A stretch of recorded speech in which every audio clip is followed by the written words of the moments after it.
away secrets. from everything that held her in place. The years she moved with sharper instincts. The years she traveled quietly, slipping beyond the reach of the tabloids with surprising ease. The years she started using her freedom like a shield. Every biographer noted that something about Diana shifted that year. She laughed more around strangers. She guarded her diary more tightly. She made sudden decisions without explaining them, even to her closest staff. She was both blooming and burdened, radiant but reserved, as if she were keeping a promise no one else knew existed. Some chalked it up to the unraveling of her marriage. Others thought it was rebellion. But now, looking back through the lens of a DNA revelation, the pieces fall into a different order. There was the unannounced solo trip to Lake Como, for instance. Officially, she claimed it was to visit a friend, but the royal guards assigned to her noticed the odd timing. She stayed longer than planned, skipped several social events she was expected to attend, and left with a quietness they couldn't quite articulate. One guard remembered. It was like she was carrying something fragile, something she couldn't let the world see. Then there was a mysterious medical checkup in early 1996. No recorded doctor, no follow-up notes, and an insistence that even her private secretary not accompany her. Diana simply smiled, touched his arm gently, and said, "Some things are safer when they're quiet." Safe from what? Safe for whom? Her bodyguards would speak years later about how Diana often paused in doorways, glancing over her shoulder as if listening for footsteps that never came. Not fearful, just aware, hyper-aware. She became protective in ways she never had been before, especially around children. She held infants longer, comforted them with deeper tenderness, watched them with eyes that carried stories no one else could decipher. One guard recalled a moment at a hospital visit where Diana cradled a newborn and whispered, barely audible, "You deserve a peaceful world." He swore she wiped a tear before passing the baby back. At the time, he thought she was overwhelmed by emotion. But now, the meaning feels different, almost like she was speaking from experience. And then there was the gold locket she began wearing beneath her clothes, tucked close to her heart, a small, simple piece that didn't match her usual jewels. She never removed it, not even during charity events where she changed outfits multiple times. No photographer ever captured it, and when asked about it in private, she merely smiled and said, "It's personal." Some wondered if it contained a photo. Others thought it held a name. Only Diana knew the truth, and she took that truth with her when she passed, until the envelope arrived. Looking back, it was as though Diana was preparing for someone's future, someone hidden. Rumors circulated back then, murmurs of a young boy she supported anonymously, a scholarship paid in cash, a small flat secured for a mother who refused to be named, donations made without receipts. Diana always denied having a secret child, but the rumors didn't fade. They simply slept in the background of her legacy, too wild to chase, too persistent to forget. 27 years later, those rumors feel less like fantasy and more like a quiet echo returning home. But perhaps the clearest clue of all came from Diana's personal driver, who had served her faithfully through her most turbulent years. In an interview long after her death, he spoke carefully. There was one night, late, when she asked me to drive her somewhere outside London. No detail, just an address scribbled on paper. When we arrived, she told me not to wait. I didn't see her again until morning. She got into the car with a softness in her expression I'd never seen. She didn't say where she'd been, but she hummed quietly the entire drive back. He described that humming as something between joy and heartbreak. People dismissed the story at the time, but now it draws a chilling line between past and present. Diana's friends, too, noticed subtle signs. She spoke often about wanting to protect every child who has no shield. She fought fiercely against institutional coldness. She gave time, warmth, and human connection in ways that made even seasoned reporters pause in awe. She once told a friend over tea, "Not every child gets to be raised in the light. Some are safer in the shadows." The friend never understood what she meant. Now it sounds like foreshadowing. But everything Diana did had one constant: her instinct to protect the vulnerable. If she discovered a child in danger, any child, she would have moved mountains to keep that child safe. She didn't wait for permission. She didn't seek approval. She simply acted. And if that child were connected to her, if he carried her blood, her heart, her legacy, there is no version of Diana that would abandon him to public frenzy or palace politics. She would have shielded him with everything she had, even if it meant secrecy so deep the world would only understand decades later. And that brings the story back to Alexander James Rowan, a man in his late 20s, living quietly, unaware of the history that might pulse in his DNA, unaware that his existence could reshape the royal family's story, unaware that a princess may have rearranged her entire life to protect him. King Charles, after reading the report, began recalling small moments from his past with Diana, moments that once seemed insignificant but now carried new weight. Her sudden absences, her gentle evasions, her determination to carve her own private space in a world that allowed her none. Maybe, just maybe, he thought, Diana wasn't hiding from the world for her own sake. She was hiding someone from the world. The thought struck him like a quiet storm. And as the palace began digging deeper into archived travel logs, closed files, diaries, and testimonies, patterns emerged. Patterns Diana had woven so delicately that only a revelation like this could unravel them. The echoes were always there, but only now do they form a message that suggests Diana's story isn't finished, a message that hints she left behind one last legacy, one the world was never supposed to find. If the walls of Kensington Palace could speak, they'd whisper stories no historian has ever written.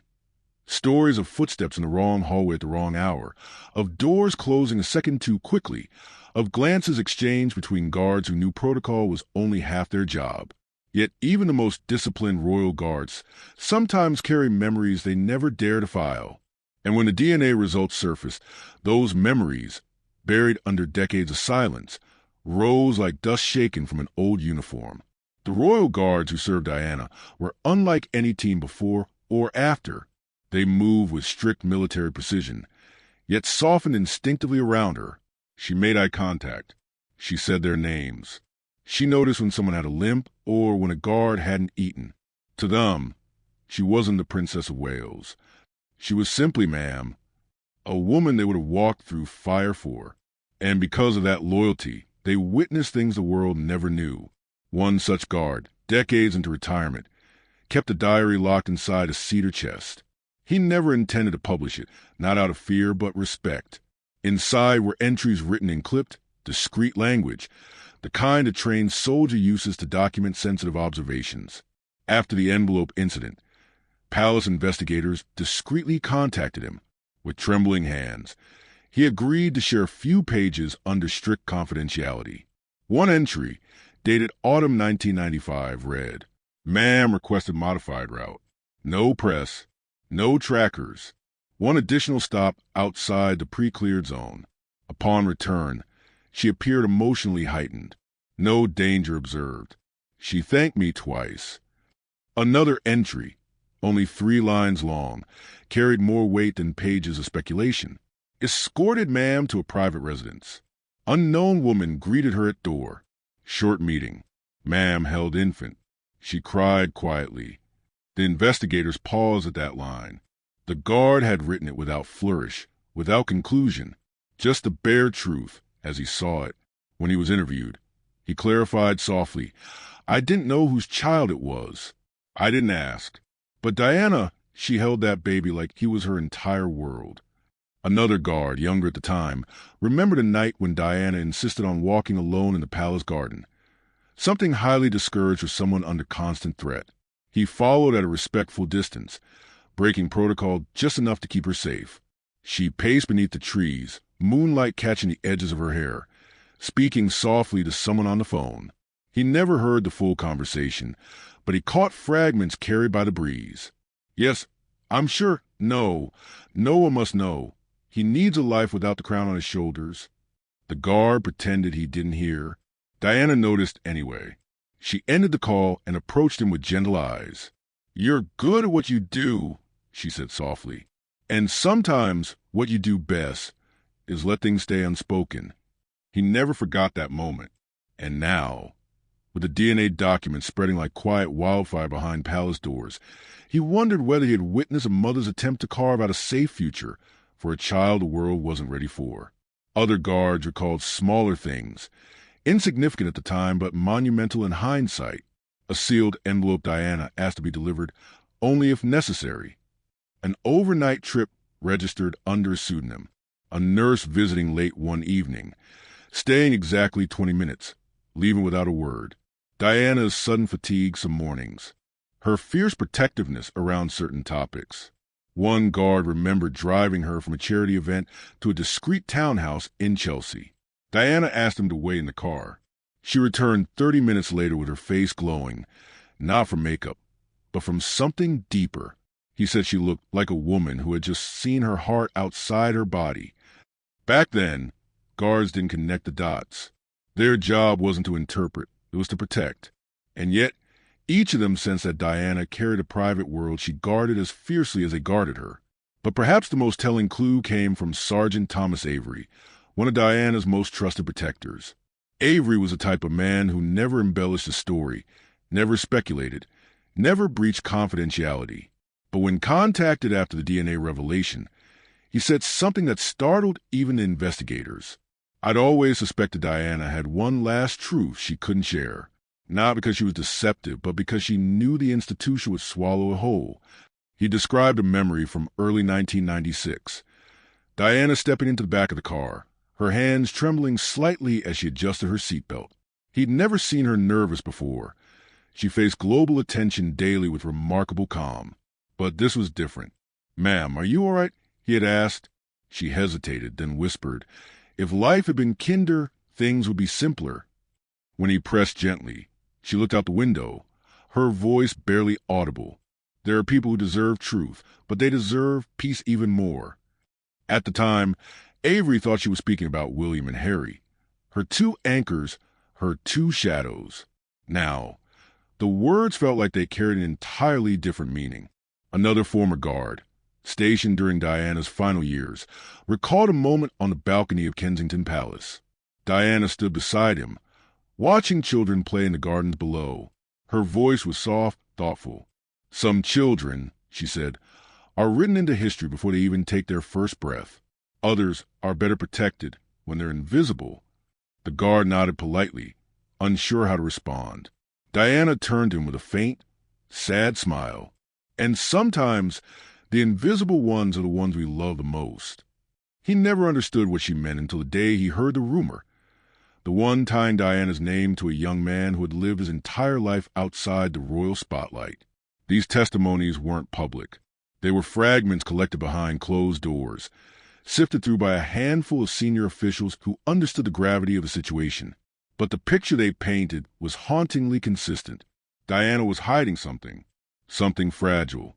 Something precious. Something she refused to let the institution touch. Now, with the DNA results in their hands, the guards' memories formed a map, one that pointed directly toward the possibility of a hidden heir. Not a scandal, not an accident, a choice, a deliberate act of protection. The royal guards, trained to silence, trained to discipline, found themselves grappling with emotions they hadn't felt in decades. Some felt sorrow, some felt awe, some felt guilt for not understanding Diana's struggle sooner. But all agreed on one thing.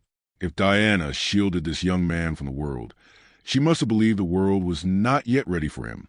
And maybe, just maybe, she was right. The moment the envelope entered palace walls, the monarchy shifted. But the world outside moved on, blissfully unaware. London buses rumbled. Tourists snapped photos by the gates. Life continued its ordinary rhythm while history quietly rewrote itself behind thick stone walls. But inside the royal study, where the blinds remained half-drawn and security staff exchanged wary glances, King Charles sat with a knowledge that could change everything. Alexander James Rowan, 28 years old, teacher, volunteer, quiet life, no titles, no spotlight, no idea. Charles reread the DNA report a dozen times, not because he questioned the numbers, but because every line felt like a heartbeat from the past, one Diana had hidden out of love, not betrayal. As he sat alone, one realization pressed on him more than anything. If Alexander existed, he had never asked for this. Just after sunrise, the palace investigation team placed a file in front of Charles. Photographs, background checks, interviews, addresses, a full timeline of Alexander's life. Everything about him was painfully ordinary. School records, charity work, a modest apartment, a worn-out bicycle chained to a rusted rack outside his building. There was something beautifully human about it. A life without ceremony. A life Diana might have dreamed he could have. Charles felt a sting behind his eyes. He whispered. She kept him safe. The question now wasn't whether to reach out, but how. Approaching him abruptly could destroy the very peace Diana protected. Remaining silent felt just as wrong. How does a king tell an unsuspecting man he may share blood with the world's most documented family? How does he avoid turning a life of simplicity into one swallowed by flashing cameras and breathless headlines? Charles closed the folder. He knew he couldn't decide alone. In Buckingham Palace's private meeting room, William and Harry faced one another with the kind of silent shock only brothers can understand. They already knew the public story of their mother. They were familiar with her kindness, her courage, her deeply private struggles. But this revelation wrapped itself around a part of her life they had never been granted access to. William was the first to speak. If Mum did this, he said softly, then she must have believed he needed protecting. Harry nodded, his voice quiet but certain. She always protected the vulnerable, always trusted her instincts. If she kept this secret, she must have had a reason. The brothers exchanged a look, one filled not with anger or betrayal, but something gentler, a strange mixture of curiosity, sadness, and clarity. For once, the monarchy's future wasn't their concern. Their mother's heart was. Harry leaned back, rubbing his jaw thoughtfully. He didn't grow up with cameras in his face. He didn't have reporters at his school gates. Maybe that's the life Mum wanted for him, a chance to be normal. William exhaled slowly. Then maybe the best thing we can do is start by understanding him before the world does. And for the first time, they felt united in something bigger than royal protocol, something deeply human. Meanwhile, far from palaces and protocol, Alexander Rowan stood in front of a classroom filled with children who barely noticed the fraying threads on his shirt. He was the sort of teacher who knelt beside every desk, who remembered birthdays, who bought crayons out of his own pocket. He lived quietly, gently, in a world where attention came only from the people who knew him personally. On the afternoon his life would change. He was busy helping a child tape together a torn project. There was nothing extraordinary about the moment. No dramatic foreshadowing, no whisper of destiny. Just a teacher, a child, and the afternoon sun slanting through dusty windows. His phone buzzed in his pocket. Unknown number. He dismissed it. Another buzz. Another. When he finally checked during break, he found a voicemail, calm, formal, unsettling in its precision. Mr. Rowan, this is a security liaison for His Majesty. We request a private, confidential meeting at your earliest convenience. You are not in any trouble. This concerns a personal matter. He replayed the message twice, certain it was a mistake. But by evening, his name trended in encrypted corners of the media world. Someone had leaked the scent before anyone knew the story. Shadows were moving. The palace realized they had only hours before the world pieced the mystery together.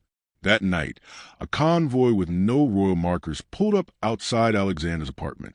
No flashing lights, no drama, just quiet professionalism, the kind Diana admired. Alexander stepped outside nervously. He recognized none of the faces. No royal guards in traditional uniforms, only plainclothes officers with discreet badges and eyes full of caution. Mr. Rowan, the lead officer, said gently, "We're here on behalf of King Charles. Please don't be alarmed." Alarmed was an understatement. Alexander felt the ground tilt beneath him. "We'd like to speak with you privately. Somewhere safe. Preferably tonight." He hesitated, gripping the railing. "Is someone hurt?" The officer paused. "No, but what we need to discuss may change your understanding of your family history." Alexander stared, bewildered. "My family? Why would the king care about me?" The answer would tear open a doorway he never expected to walk through. Hours later, in a quiet, dimly lit sitting room inside Windsor. Not Buckingham, not Kensington, but somewhere intentionally modest, Alexander sat opposite King Charles. The king studied him with gentle eyes that held grief, regret, and undeniable recognition. Not royal recognition, human recognition. Alexander's voice broke the silence first. "I don't understand. Why am I here?" Charles inhaled deeply, steadying himself the way a father might before revealing the truth to a grown child. "There is no simple way to tell you this," he said softly, "and I won't overwhelm you with history or formality. You deserve honesty, not protocol." He slid the DNA document across the table. Alexander looked down. He froze. His breath faltered. His hand trembled. "My biological," he swallowed hard. "This can't be real." Charles's voice thinned with emotion. "I didn't know, but she kept you safe. And I believe she did it out of love. Great love." Silence expanded between them. Heavy, sacred, indescribable. Alexander shook his head, overwhelmed. "If she was my mother, then why didn't she come for me?" Charles closed his eyes briefly. A man wrestled with truths he wished he'd known sooner. "She did come for you," he whispered, "just not in the way the world might understand. She visited. She protected. She shielded you from the life she feared would consume you." Tears gathered in Alexander's eyes, not dramatic, not cinematic, just raw. The king leaned forward, not as a monarch addressing a subject, but as a man reaching across decades of silence. "You owe this family nothing," he said. "Not a title, not publicity, not loyalty. Your life is yours. And whatever you choose, we honor it." Alexander stared down at the papers, his heart pounding with the weight of a truth he never chose. In that moment, his life split into before and after. And Charles swallowed back tears, the kind he no longer hid from the world. Diana's legacy sat before him, breathing, alive, unbroken by the institution she once feared. In the soft, trembling silence that followed, the king whispered the only words that truly mattered. "Welcome home."